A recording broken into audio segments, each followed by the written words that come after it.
Nxënësit e shkollës fillore Kelmendri Zvanolli kaluan momente gëzimi e hareje fal programit argëtues të mbajtur nga të rinjtë e YMCA nga Danimarka në shkollën e tyre. Ata kënduan, kërcyen dhe luajtën lojra të ndryshme së bashku dhe po ashtu u dhuruan edhe lodra fëmijëve. Kasper Fink nga kjo organizat po ai se këtë bëjnë me kënaqësi më të madhe. Këto janë aktivitetet që i zhvillojnë në përkampet verore të Danimarkës. YMCA e Kosovës ka 2 dyqane bamirësie në Kosovë e të cilat janë të sponsorizuara nga danezët. Dhe këto lodra vijnë direkt nga YMCA e Danimarkës dhe këtu jemi për t'u adhuruar fëmijëve.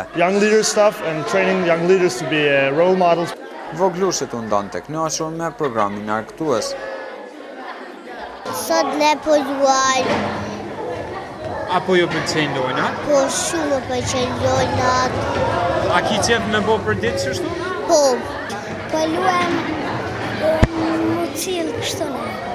Sot kena luajë talas, luajmë lirë, kena kënu bukër, kena këcy, kena kënu si qaj djali, kena fur anglisht. Kasper Fink njoftoi se ai së bashku me të rinjtë nga Danimarka në Gjakov do qëndrojnë gjatë gjithë javës.